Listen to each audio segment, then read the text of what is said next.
देश के स्वाभिमान के साथ कोई समझौता नहीं होगा, आतंकवाद से कोई समझौता नहीं होगा। चीन हो या पाकिस्तान, हम देंगे आंख में आंख डाल के जवाब। भारत के रक्षा मंत्री ने कुछ ऐसा ही किया।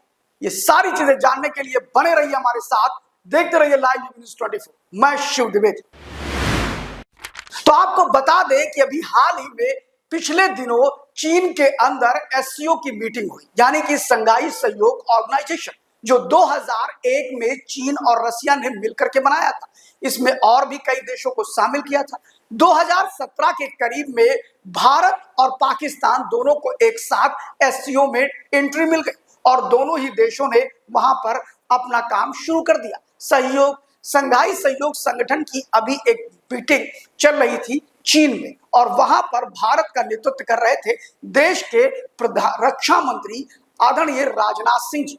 और वो वहां पर जब पहुंचे तो जिस तरह उन्होंने गरजा, उससे सिट्टी पिट्टी गुम हो गई चीन और पाकिस्तान की। आपको बताते चले कि एससीओ की मीटिंग में साझा घोषणा पत्र जारी होना था। ये साझा घोषणा पत्र जो होता है वो सभी देशों की सहमति से होता है। अगर एक भी देश ये बोल दे कि हम इस पर हस्ताक्षर नहीं करेंगे तो फिर घोषणा पत्र जारी नहीं हो पाता है।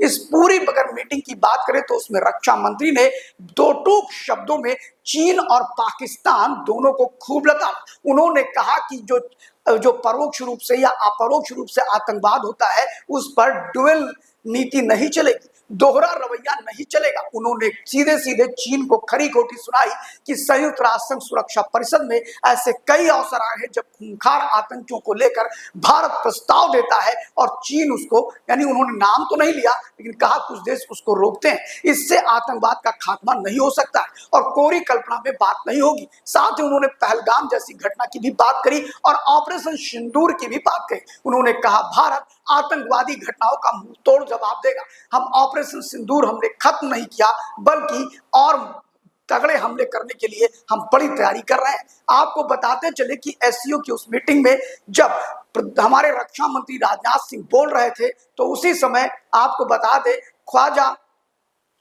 आसिफ ख्वाजा जो वहां के विदेश मंत्री है, रक्षा मंत्री, वो बिल्कुल सर झुकाए हुए थे। वहीं चीन के भी जो रक्षा मंत्री थे वो भी सर झुका के बैठे थे, क्योंकि दोनों की पोल हमारे रक्षा मंत्री खोल रहे थे, तगड़े से खोल रहे थे। लेकिन मामला तो तब बिगड़ा जब साझा घोषणा पत्र की बात आई।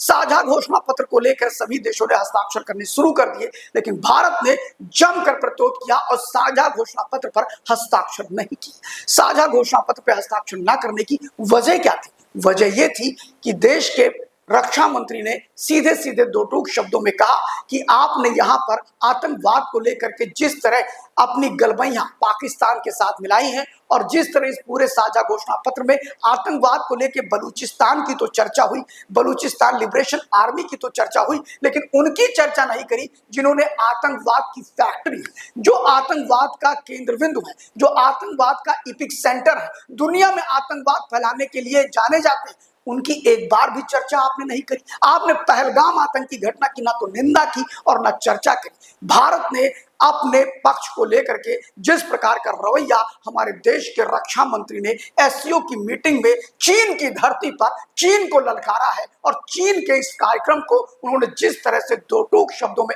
हस्ताक्षर करने से मना किया है, ये बताता है कि ये बदला हुआ भारत है। ये बिल्कुल बदला हुआ भारत है। ये चीन, पाकिस्तान, रशिया या किसी के भी प्रभाव में नहीं है। अब भारत अपने हितों की चिंता करता है। भारत अपने हितों की चिंता करते हुए ही बात करता है। इसीलिए रक्षा मंत्री राजनाथ सिंह का जो ये निर्णय हुआ कि मैं साझा घोषणा पत्र पे भारत हस्ताक्षर नहीं करेगा, ये अपने आप में बताता है कि अब बदला हुआ भारत है, बिल्कुल बदलता भारत है, एक सशक्त भारत है। माननीय राजनाथ सिंह जी द्वारा जो निर्णय लिया गया, इसकी भारत के अंदर चहुओर प्रशंसा हो रही है और भारत के इस निर्णय को पूरा देश एक स्वर से सलाम करता है। देखते रहिए लाइव न्यूज़ 24।